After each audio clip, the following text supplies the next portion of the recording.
Hello दोस्तों, आज के वीडियो में आपसे आईपीसी अर्थात भारतीय दंड संहिता के इम्पॉर्टेंट क्वेश्चंस पूछेंगे और उनके आंसर भी आपको बताएंगे।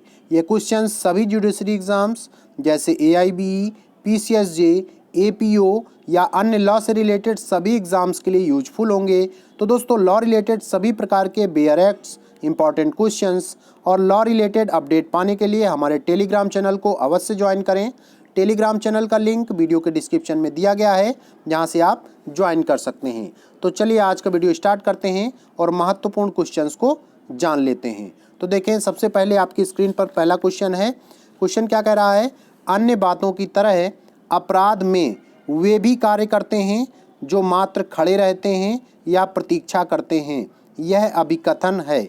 तो ये किस केस में यह अभिकथन कहा गया था, इसके बारे में आपको बताना है। तो देखें, चार ऑप्शन है आपके सामने। पहला कह रहा है महबूब शाह बनाम एम्परर। दूसरा ऑप्शन है ऋषि देव पांडे बनाम उत्तर प्रदेश राज्य। सी ऑप्शन कहता है वीरेंद्र कुमार घोष बनाम एम्परर। ऑप्शन डी कहता है कृपाल सिंह बनाम उत्तर प्रदेश राज्य। तो फ्रेंड्स, सबसे पहले आप आंसर को डिसाइड करें कि कौन सा आंसर होगा, उसके बाद हम आपको आंसर बताते हैं, जिससे कि आपको ये पता लग सके कि आपको कितने क्वेश्चन आते हैं। तो फ्रेंड्स, यहाँ पे जो ऑप्शन नंबर सी है वीरेंद्र कुमार घोष बनाम एम्परर, ये राइट आंसर हो जाएगा। नेक्स्ट क्वेश्चन कहता है भारतीय दंड संहिता 1860 की धारा 34 के अंतर्गत यथा विचारित संयुक्त दायित्व का सिद्धांत निम्नलिखित के निर्णय पर आधारित है। तो चार केस हैं यहाँ पर। पहला कह रहा है वीरेंद्र कुमार घोष बनाम एम्परर। दूसरा कह रहा है मलकाही बनाम बिहार। सी ऑप्शन कहता है पांडुरंग बनाम हैदराबाद राज्य। और डी ऑप्शन आपका कहता है रेग बनाम क्रूज। तो आंसर डिसाइड करें कौन सा होगा। तो देखेंगे फ्रेंड्स, यहाँ पे जो ऑप्शन नंबर डी है, तो उसे हम कह सकते हैं कि आईपीसी 1860 की धारा 34 के अनुसार जो रेग बनाम क्रूज केस है, ये राइट आंसर हो जाएगा यहाँ पे, ऑप्शन नंबर डी आपका। नेक्स्ट क्वेश्चन देखते हैं। नेक्स्ट क्या कह रहा है? प्रत्येक संविधि में दुराशय अंतर्निहित माना जाता है जब तक कि इसके प्रतिकूल सिद्ध नहीं कर दिया जाता है। यह किस वाद में व्यक्त किया गया है? चार ऑप्शन है आपके सामने। पहला ऑप्शन है सिराज बनाम डी रजनेट। बी ऑप्शन कहता है कि आर बनाम Dudley and Stephen. C option कहता है हार्डिंग बनाम प्राइस। और डी ऑप्शन बोलता है आपका आर बनाम प्रिंस। तो देखें कौन सा ऑप्शन राइट होगा, डिसाइड करें आंसर। तो फ्रेंड्स, यहाँ पे जो ऑप्शन नंबर ए है सेराज बनाम डी रटजेन, ये राइट आंसर हो जाएगा। नेक्स्ट क्वेश्चन देखते हैं। नेक्स्ट कह रहा है निम्नलिखित में से कौन सा वाद सामान्य आशय पर आधारित संयुक्त दायित्व के सिद्धांत से संबंधित नहीं है? तो चार ऑप्शन है। पहला कहता है वीरेंद्र कुमार घोष बनाम एम्परर। दूसरा कहता है महबूब शाह बनाम एम्परर। और सी ऑप्शन है जे.एम. देसाई बनाम बम्बई राज्य। और डी ऑप्शन कहता है रेग बनाम गोविंदा। तो आंसर डिसाइड करें। तो फ्रेंड्स, यहाँ पे जो ऑप्शन नंबर डी है वो राइट आंसर होगा आपका रेग बनाम गोविंदा। नेक्स्ट क्वेश्चन देखते हैं। नेक्स्ट कह रहा है कि निम्न में से भारतीय दंड संहिता की कौन सी धारा स्वेच्छया को परिभाषित करती है? तो चार ऑप्शन है आपके सामने। पहला कहता है सेक्शन 39। बी ऑप्शन है सेक्शन 38। और सी ऑप्शन बोलता है सेक्शन 37। और डी कह रहा है सेक्शन 36। तो आंसर डिसाइड करें। तो फ्रेंड्स, इसका जो ऑप्शन नंबर ए है सेक्शन 39, ये राइट आंसर होगा। नेक्स्ट क्वेश्चन देखते हैं।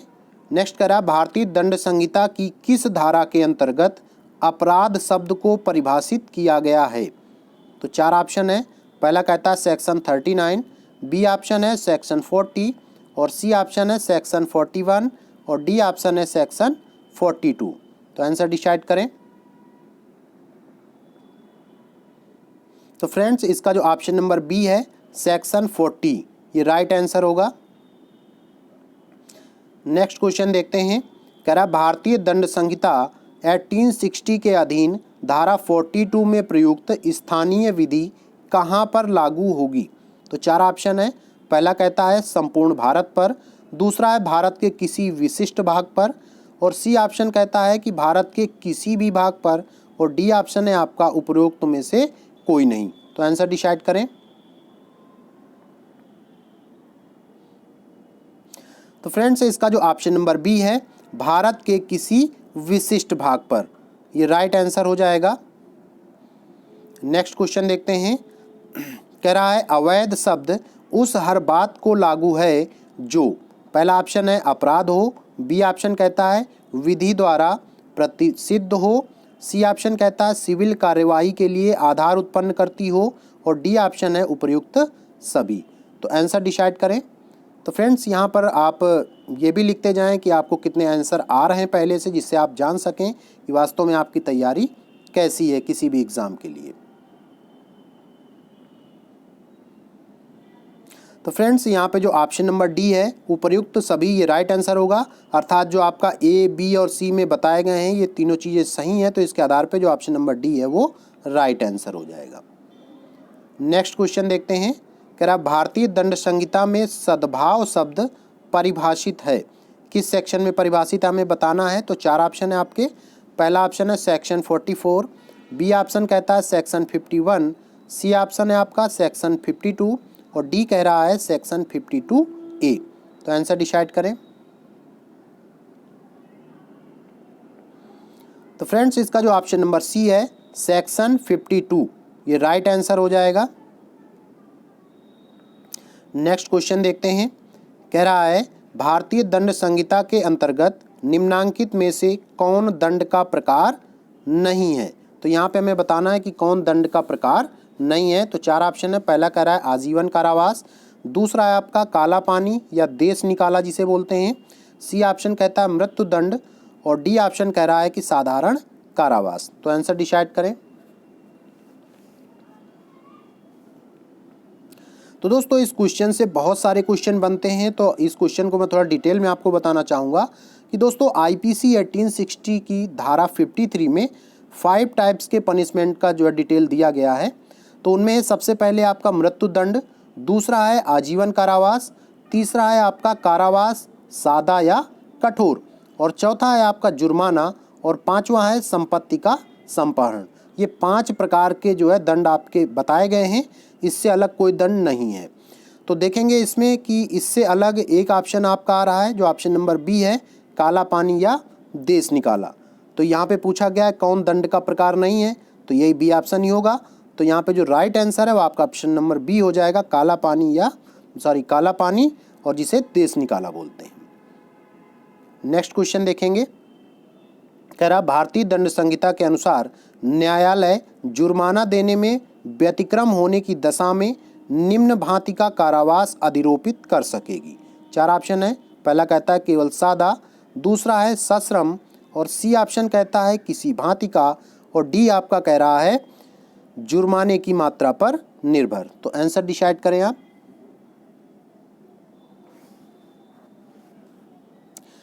तो फ्रेंड्स इसका जो आईपीसी की धारा 66 है उसके अनुसार किसी भी प्रकार का सादा या कठोर कारावास दिया जा सकता है। तो इसके आधार पर जो ऑप्शन नंबर सी है वो आपका राइट आंसर हो जाएगा, किसी भांति का।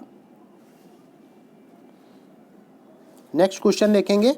नेक्स्ट क्या कह रहा है, भारतीय दंड संहिता की कौन सी धारा जुर्माना न देने पर कारावास जबकि अपराध केवल जुर्माना से दंडनीय हो के बारे में प्रावधान करती है? तो चार ऑप्शन है। पहला कहता है सेक्शन 63, बी ऑप्शन कह रहा है सेक्शन 64, और सी कह रहा है सेक्शन 67, और डी कह रहा है नन ऑफ द अबव यानी उक्त में से कोई नहीं। तो आंसर डिसाइड करें। तो फ्रेंड्स यहाँ पे जो ऑप्शन नंबर सी है सेक्शन 67, ये राइट आंसर होगा। नेक्स्ट क्वेश्चन देखते हैं। कह रहा है कि which of the following section of IPC provide for solitary confinement of an convict, अर्थात भारतीय दंड संहिता की निम्नलिखित में से कौन सी धाराबंदी के एकांत परिरोध के लिए प्रावधान करती है?